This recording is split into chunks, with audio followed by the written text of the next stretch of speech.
Being someone who's primarily a single-player, narrative-focused type of video game enjoyer and a person with likely pathological levels of social anxiety, the world of online multiplayer games is almost completely foreign to me. But one thing about them is a lot of them are free, which is really appealing to me as someone with a pretty rigid self-imposed entertainment budget. I really only end up buying one or two quote-unquote big games per year, and being someone who is used to and willing to extract every last scrap of game out of a game before I move on, I can usually make them last for a couple of months between fully exploring every nook and cranny and replaying it a couple times. But what about the time in between when I've got nothing to play? Pick a more productive hobby? No. So anyway, I was just feeling really curious, so I picked a handful of free-to-play games that I think are currently or have been pretty popular just to try them out and see if they're for me. Now you'll notice pretty quickly there's no Overwatch or Valorant or whatever on here, and this is because team shooters just don't interest me at all, and frankly the idea of playing one even just for laughs kind of stresses me out.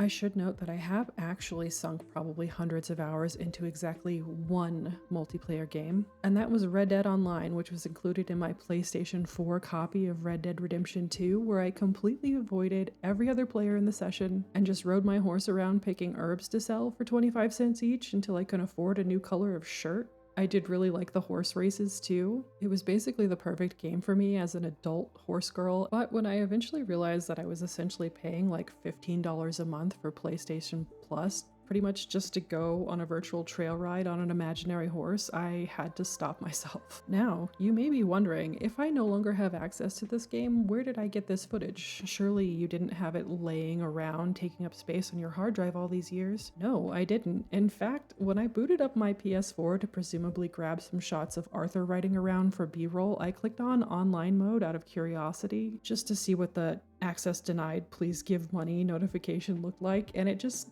let me play it. It just let me in. And it wasn't a solo session because someone immediately murdered me. It sent me into a little panic spiral of wondering whether I've been accidentally paying for PS Plus all this time, and no, the last time I paid for it was in 2022, so I don't know if there's like a promotion going on right now or if it's some type of glitch, but maybe I've solved my own dilemma before we've even started and I can just start playing this again. Now, one additional thing I had to contend with is I had to install each one of these games, play it for a while, and then delete it to make room for the next one, because I have a relatively small hard drive, so I'm also keeping that factor in mind when deciding if I have enough fun with any of these games to install them again and play more in the future. I started out with Genshin Impact because it seemed the least threatening. I knew nothing about this game other than it looks cute, and I have one friend who really likes it. First impression, this game is really pretty. I had seen some still images of some of the characters before, so I knew it was this sort of style, but I guess I didn't expect the full game to be rendered like this. Anyway, it starts off with a very silly but oddly charming expositional sentence. So, what you're trying to say is that you fell here from another world? But when you wanted to leave and go on to the next world, your path was blocked by some unknown god? And then you choose one of a pair of siblings as your player character. I chose the brother because I liked his outfit more. You and your sibling both get encased in cubes, and then there's like a flash forward and you meet your magical floating companion who speaks about themselves exclusively in the third person. Again, this game is just extremely pretty. It kind of gives me Breath of the Wild vibes, but I've not actually played Breath of the Wild myself. The combat so far seems relatively simple. You run around gathering plants and fruits, and it looks like there will definitely be a cooking mechanic later on. There are a lot of cute little animals running around, although as far as I can tell, you can't pet the cats and dogs, which is frankly unacceptable in 2024. I played for about an hour and I had to kind of force myself to stop because I was enjoying myself. I ended up completing what felt like the main intro tutorial quest, where I eventually met Amber, who joined my party. In a way, you're able to switch back and forth between characters to use their different abilities in combat, which is pretty fun, but the only thing that feels a little weird is that the other characters are not visible to you when you're playing as someone else, but they do continue to talk to you. You just can't see them, which feels a little disorienting to me. I want to run around in a little adventuring party, but I'm kind of assuming that once you're high enough level to start engaging with the multiplayer and invite real live people to your party, hopefully you'll be able to see them running along next to you. Maybe I'll never know, because I feel like this game could be perfectly enjoyable played as a single player game. There seems to be a decent amount of story content, you can talk to NPCs. I'm a little disappointed that you have a fixed player character whose appearance I don't think you can really customize beyond their clothing and such, but it seems like you'll meet a lot more characters you put in your party and sort of play as them as you go for variety. Will I play this again? Maybe. I feel like it's got a very cozy and relaxing atmosphere and mild, non-stressful combat, which sounds really ideal for me when I'm looking for a game that I can return to really sporadically and casually whenever I'm not playing something else. I then decided to get it over with and try out the game that initially both scared me the most and interested me the least. The idea of a battle royale stresses me out. The idea of potentially being bullied by teenagers stresses me out.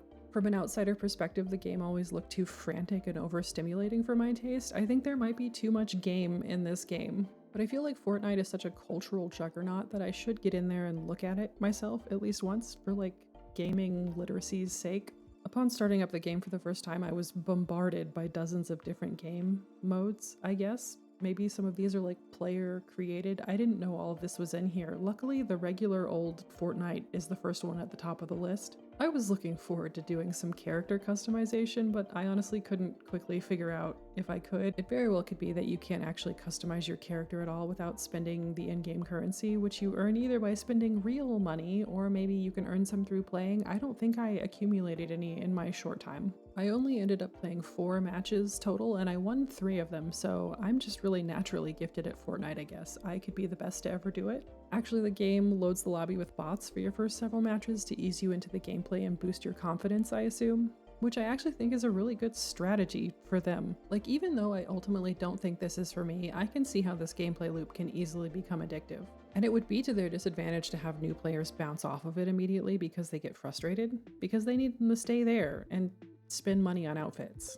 Will I play this again? Probably not. I honestly get why it's really popular, it's just not for me. Season 2 of Arcane is on Netflix right now, and I haven't finished watching it, but I do already have that song stuck in my head. Basically, all I know about League of Legends is that all the little guys from Arcane are in there, and anytime I hear anyone talk about it or make references to it, it's usually to the tune of "this game ruined my life and it will ruin yours too." It seems to be a really love-hate relationship for a lot of people. I was sort of surprised to see that there's visuals from the show as the game client splash page or whatever, but I guess I shouldn't be because I have to assume the popularity of the show has brought in a lot of new players.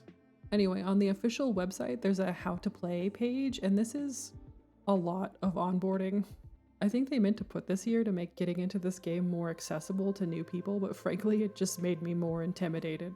Every video game I've ever played in my life, I've just turned on and figured it out along the way, which is what I'm gonna do here. I will not be studying. Adding to the air of seriousness about this game is this list of oaths of sportsmanship and teamwork and basically not being a trolling little shit that you have to agree to before continuing. They start you off with basic movement and attack tutorials, getting you to try out a few different characters for different playstyles, I guess. To be honest, they didn't feel very different to me at this stage because it's all just clicking and hitting the special attack keys. To be further honest, I could almost immediately tell this game isn't for me, mostly because of all the clicking. I've always been more comfortable playing with controller over mouse and keyboard, but additionally, over the past year or so, I've been battling some moderate to severe recurrent tendinitis and hand pain, probably caused in no small part to frequent 8-hour sessions of Baldur's Gate 3 when I first started playing that, but also because I just have bad hand joints, like genetically, to the severity where I actually recently switched to a left-handed mouse to try to preserve my right hand as much as possible, which makes playing on mouse and keyboard even more of a challenge because now it feels all backwards. Initially, this gameplay didn't really feel that engaging to me personally. I think I'd like it more if it were fully turn-based, but then it wouldn't be like a fast-paced esports game. I continued on to the next tutorial to see if things got more exciting, and you know what? It kind of did. I'm starting to understand the appeal. Constantly upgrading your abilities and buying new buffs and whatever feels fun. I like this little shop creature. It feels fun to blow up the enemy statue turrets and advance forward. It's still just a lot of clicking, and there are too many little guys running around the screen, but I can see what hooks people on this. Rather than be brave and try to play any real non-bot populated matches, I started clicking around and I found this little arcane tie-in puzzle game that I did for a little bit. Anyway, would I play League of Legends again? No. I was actually really looking forward to this one based solely on the art design, I guess. I love a fantastical sci-fi setting. Even Steam seemed to think I was gonna like it. The game starts with a limited but still pretty cool character creator. I ended up choosing a warlock because, I mean, I can have a gun and like Eldritch Blast also, okay.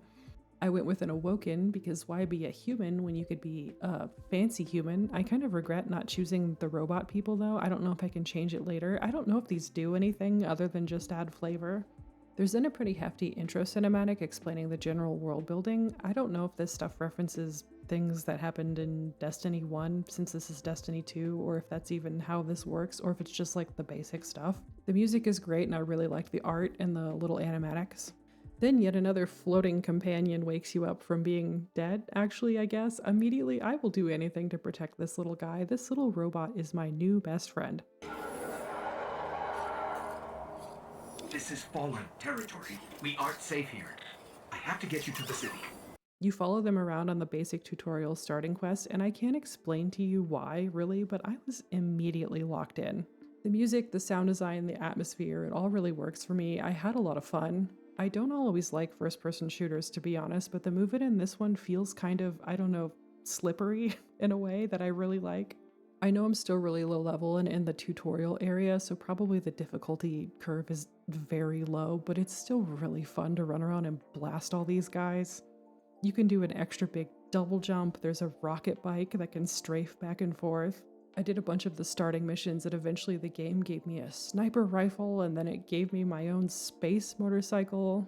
And then I spent like 20 minutes whittling down this boss's health and I thought, I'm starting to not have fun anymore and I don't like this game. But finally I took them down and then the game gave me a big sword and then it gave me my own spaceship. And then I flew into space to this hub world where I could run around and finally look at my character and then there's views like this. I found myself feeling like I can't believe this game is free, but I guess the deal is they get you hooked on the base version, and I don't know how much content there is here. But then there's like regular standalone game priced $40 to $60 DLC, and I don't know how frequently that comes out, and of course there's microtransactions.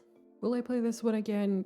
I think so, probably. I'm actually kind of a little bit mad that I'm gonna have to delete it to make room to finish playing the rest of the games on my list. And it's like really big, so if I end up playing it again, like I'm not going to be able to have this and Baldur's Gate 3 installed at the same time on my computer, so actually hopefully I get bored of it quickly.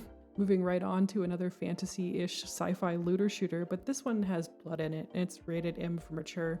I actually only heard about Warframe because I saw the trailer for the other game the studio is working on, Soulframe, a couple years ago, maybe during the Game Awards broadcast or something.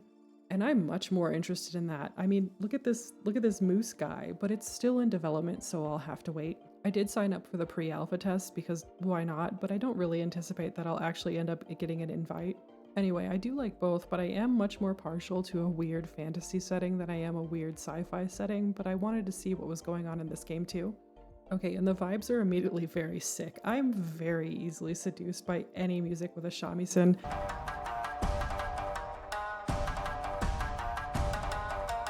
There's a really great looking intro cinematic. I'm really digging the design aesthetic. Bat dog. There's a bat dog. I'm so excited there's creatures in here. And then you choose your starter character. It's my understanding that it's less of a personalized character and more of like a character type. And based on what I saw a bit later, you'll be able to collect more Warframes to play as you go. You'd think based off my previous choice in Destiny that I'd go with one of the magic sort of guys, but surprise, big sword guy. My general preference in video games is big sword first, magic second, bow maybe, and then guns last. You can customize it a little bit, but honestly I wasn't super thrilled with any of these color-wise. Luckily for me, I later found out you can actually pick your own colors if you really want to. I'm really loving the character designs in this, like look at this guy, what the hell, I love it. As soon as the gameplay started, I knew that big sword was the correct choice. You get a couple additional choices for weapons as you progress through this tutorial part, and I ended up with the staff sword, throwing knives, and eventually a bow. The game really tried to give me a gun, but I just kept saying no. Look at this little guy here. I love how these people pop up on the screen when they're talking to you. It's got sort of just like a really retro sci-fi vibe. There's a lockpicking minigame. Anyway, you get through the intro bit and you make it to your ship, which I assume is going to be your hub, basically. And then you're prompted to continue on quests from there. When you click on the location to start a mission, it says you can invite people, so I guess if you have friends in the game, you can do missions together.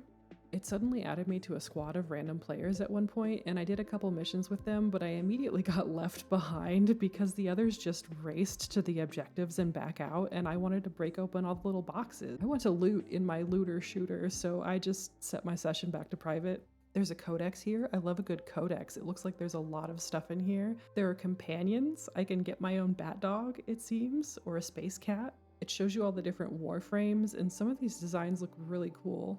There's this like lore museum that I really like. I couldn't figure out how to donate more than one money to the donation box, and the curator seemed disappointed in me, so I'm very sorry. Will I play this again? Yeah, absolutely. I'm probably playing it right now. I'm really interested in learning more about the world building and lore, and I really want my own bat dog. This game's also got a much smaller file size, so Destiny who, I've already forgotten about it. I got far enough in the intro progression to unlock the Warframe 1999 demo, and holy shit, when can I just play this one? I know I said I'd rather have a sword than a gun, but I've changed my mind. This was so sick. I enjoyed every second of it. I was just in like full shrimp posture, like with my face 2 inches from the screen, just cackling the entire time I was playing this demo. I read a blurb from an article that suggests I'm gonna have to play through a bunch of other regular story content before I'll be able to play this when it fully releases, so I guess I have a lot of work to do. Who's your favorite member of online? I put this in here because I thought it'd be funny. Is this funny? Listen, I just wanted an imaginary horse to ride and brush again. This game seems to have no music and no sound at all, or at least I didn't receive any. There's a lot of horse colors. The controls feel real bad, and my show jumping career is over before it even started. I don't think you can actually interact with other players, but there are competitions and like a leaderboard, I guess. I do just think it's really charming that this game exists, and some horse-obsessed kids are probably having a great time with it. Anyway, this is the end of the video. I had a lot of fun trying out all these games. I'm glad I finally did it. If you have any other free-to-play games that you think I'd like, let me know in the comments. Until then, I'll just be playing Warframe all day.